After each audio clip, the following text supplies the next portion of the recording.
It's New Year's Day. Yesterday we saw a Twitter post which we're trying to confirm right now. And it's a post originally done on Reddit by FBI Anon talking about 7 shipping containers being tracked through Canada. According to the post, these containers are en route to the United States and the SEALs and CERT are tracking them. These containers are said to have weapons on board of massive power, and apparently ISIS is behind this shipment. We think that this report has been scrubbed by Reddit to deter people from finding out about this. This is what Dan Bongino was talking about earlier today when he was on Fox News, and he was talking about having trouble confirming information. He was actually talking about Iran, but in the situation we're in, it's the same exact thing. We're being blocked once we find out something because the information is either really explosive and could get people killed, or it's going to thwart the efforts of the deep state, who's colluding with mainstream media, Google, and social media. I'm not going to tell you where these are supposed to be headed for until we get this information confirmed. But I want to say that the event yesterday in Denver was about distracting us from something bigger, and this appears to be it. And also yesterday we had a post by Julian Assange, which you can see here. It is cryptic and had a key attached to a video. The video itself seemed to be making fun of the cabal if you look at the lyrics, and you can do that on your own when you find the video. That being said, we figured out Assange is in the United States under the protection of the Trump administration and is working with President Trump to bring down the deep state. We believe he has been given immunity and asylum and is cooperating fully to bring forth information that can literally save our country and the world from the New World Order for a while. Hours after we were discussing this, an Anon post said exactly the same thing. Assange was a major influencer in getting President Trump elected by revealing many truths about crooked Hillary and her campaign, and also Trader 44, which we already knew, but we're having trouble confirming, and everybody was telling us we weren't telling the truth, but we actually were. Assange just confirmed what we already know. The same drop coincides with a number of posts on Twitter by QAnon, another person who goes by B. Whether Anon and QAnon are the same, we can't confirm, but the intel seems to be good, as we can see that mainstream media is reporting the protests in Iran, while this post says it's no longer under the control of George Soros. And for those of you who aren't familiar with Soros, he's a Jew who turned on his own people and was the facilitator of many Jews being killed by the Nazis. He fled after the war to the U.S., and why he's not been prosecuted for any war crimes, I really don't know, but it appears his connections are about the same reason Crooked Hillary and Trader 44 are still on the loose. Now, these little hints were dropped on Twitter yesterday, and I'll just go through them really quick, and you can compare them to the Anon post and the events we're watching unfold. So let's take a look at these. The first one was this one. New Year's Eve hint 1. At least 30 congressmen will not be returning after their holiday break. I just want to go through these real fast.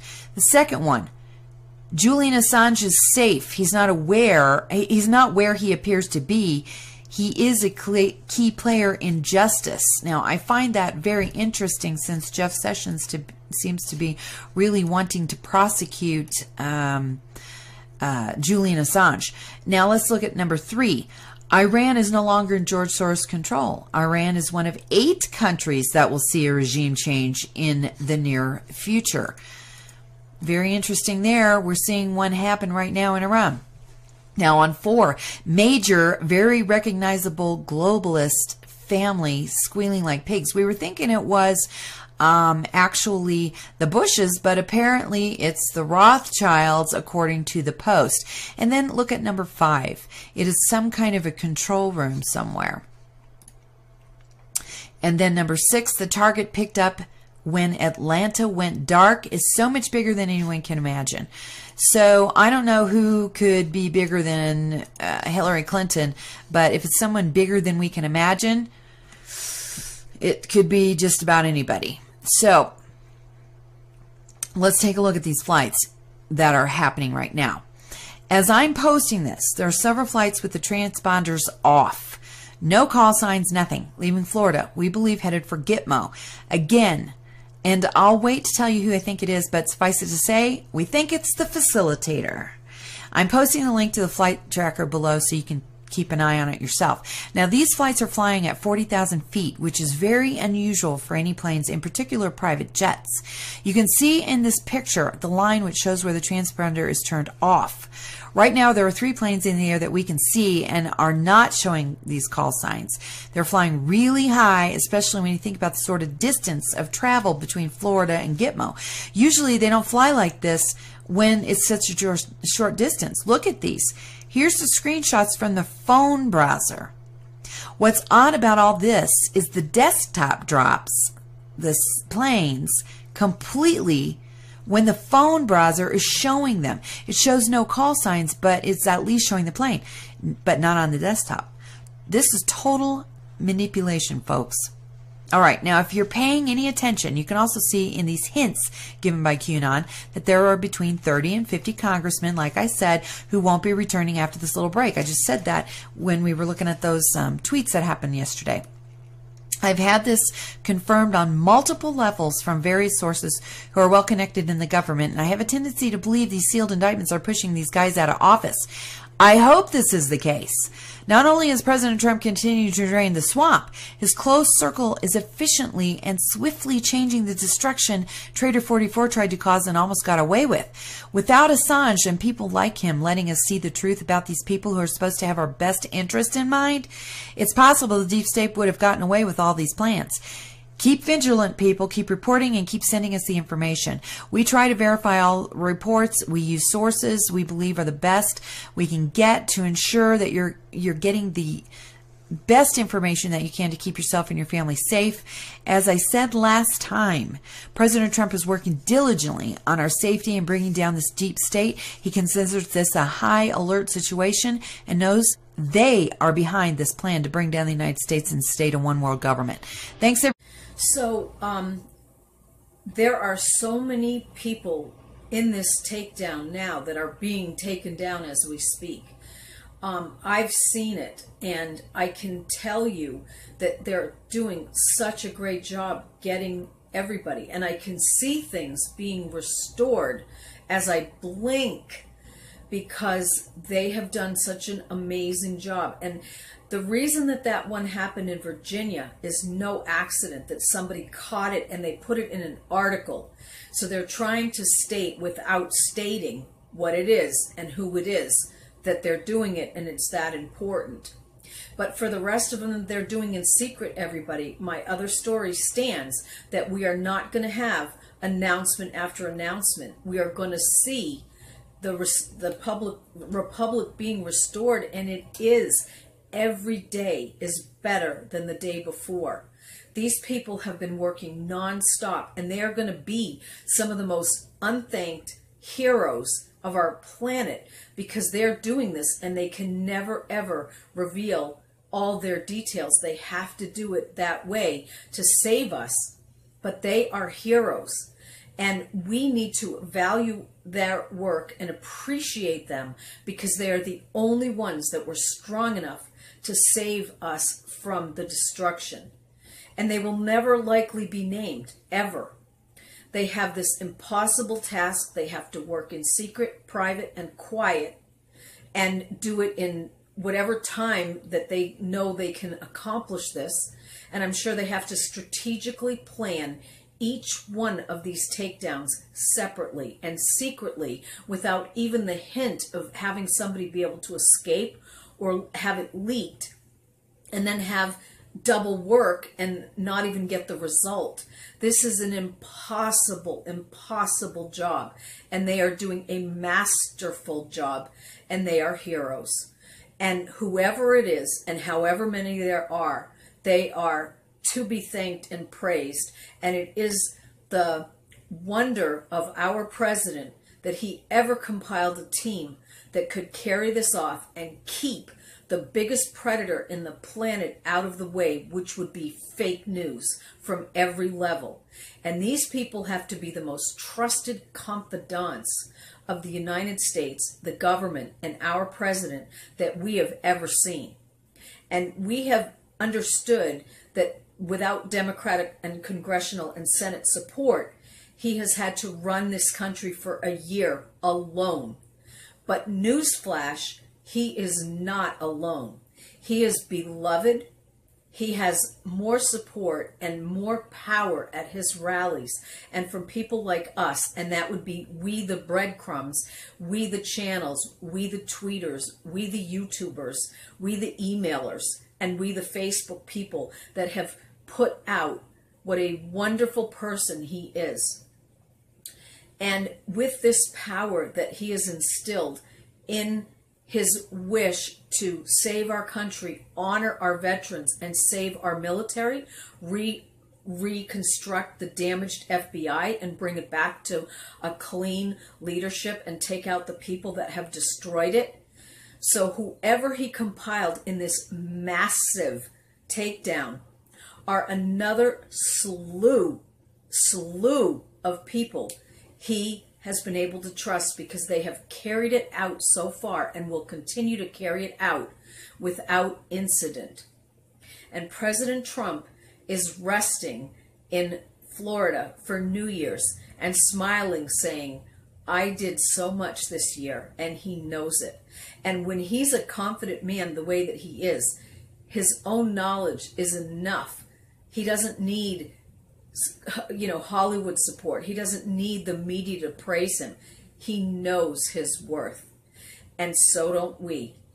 And so doesn't every single person that is doing a proper takedown of the criminal cabal in total secret. Thank you.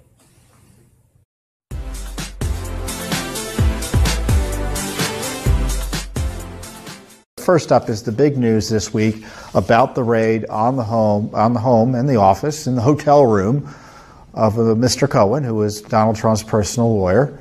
And it was an extraordinary development because it was done by supposedly the Southern District of New York, or authorized by officials there in the U.S. Attorney's Office.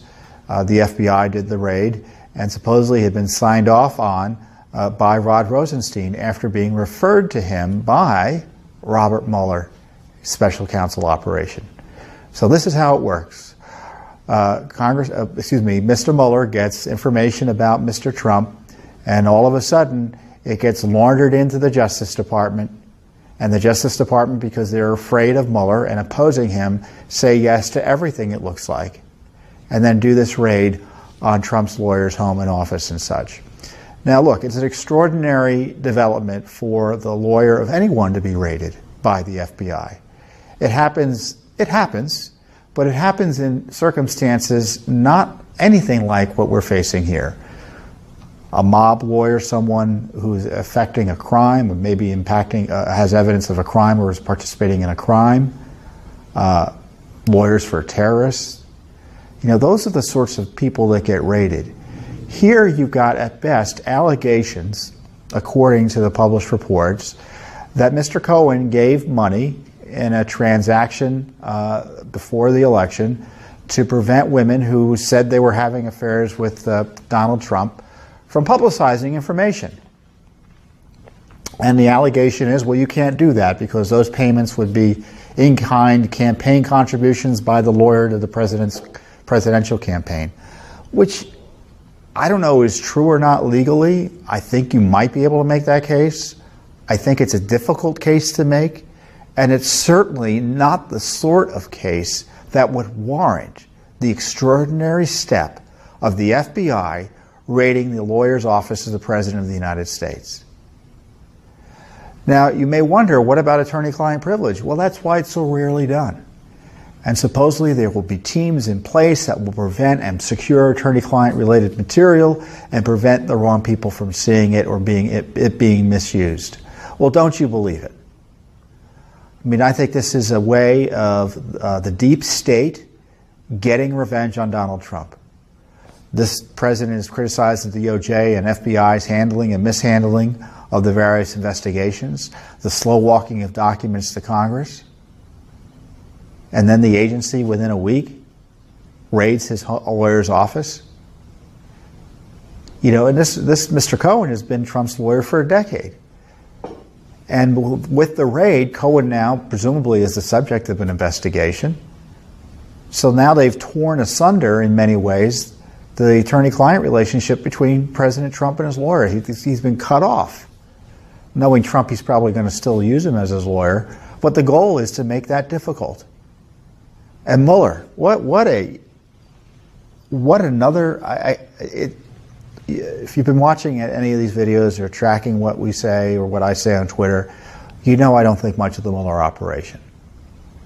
But the dishonesty here of using the Justice Department, laundering charges that Mueller knows he wouldn't have been able to get authorization to directly investigate,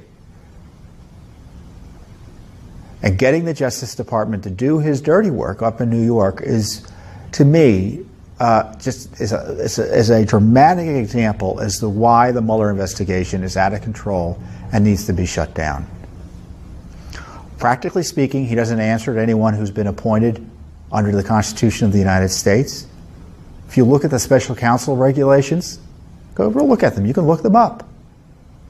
And I don't have them in front of me, but I recall specifically they say the Justice Department shall now not supervise Mueller or the special counsel on a day-to-day basis.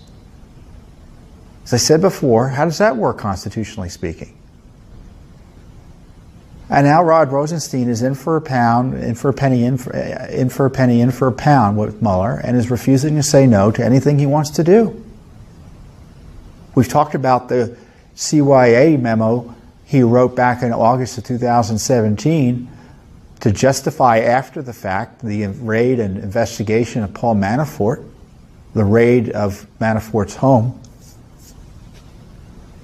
Remember, they went in an early morning raid with guns drawn, photographed his suits, and now they're investigating payments the president's lawyer may have made to women. What does that have to do with Russia? Absolutely nothing.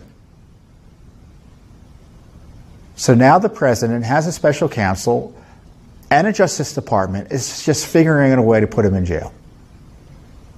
Not because they have evidence of crimes, but because they think he shouldn't be there. Now, I don't think Rod Rosenstein wants to put the president in jail directly. I don't think Jeff Sessions, obviously not. But they are frozen in place by the poor decisions they've made, and they're afraid to confront Mueller. And this is why the president should step in and order that Rosenstein fire Mueller or fix the special counsel regulations to make him answerable to and accountable to the American people. And again, this is just one additional reason to do that. We've got the FISA Clinton DNC dossier used to target Trump, also used presumably by Mr. Mueller. Why would that corrupt misuse of that dossier before the FISA courts not be a reason to shut Mueller down? You know, there are a lot of options the president can exercise. I think he's in court this week. He has a lawyer in court just today trying to protect his documents up in New York. And he just pardoned today Scooter Libby, the former chief of staff to Vice President Cheney, who was prosecuted for lying to investigators under the Bush administration. Turns out, according to the documents that are out there, and I didn't realize this had happened, one of the key witnesses against him says that she was lied to and her testimony would have been dramatically different. And it was testimony that helped convict them. So the president pardoned him, Mr. Libby, today, which raises the issue. So you shut Mueller down, or how else can you fix the situation? You pardon anyone who's being targeted by Mueller or the Justice Department as a result of Mueller's referrals. Pardon everybody. Now, it may mean that people who did things wrong don't get prosecuted. But I don't even think those people can be fairly prosecuted by this Mueller operation because of the obsessive focus on President Trump and the desperation to get convictions to justify its desperate focus and continued existence to try to destroy President Trump. You know what's disappointing? Congress hasn't done anything on Mueller. Last I checked, there were some senators who don't like President Trump to begin with in the Republican Party in the Senate who are advancing legislation or threatening to advance legislation to protect Mueller from being fired. There's zero oversight of Mueller from Congress. Zero oversight. Zero oversight. So once again, it's up to Judicial Watch to do all the work, to carry the load on our shoulders in terms of oversight for the special counsel. We've sued for records about his collusions with James Comey. We've sued for records about his budget. We've sued for other records about what Comey was up to, obviously. We have FOIAs, dozens of FOIAs related to Mueller's investigation. Congress isn't doing any of that. Instead, its leaders are coming out and defending the indefensible, which is Mueller's extreme efforts to get President Trump. And, the president is rightly livid of this abuse of power to target him.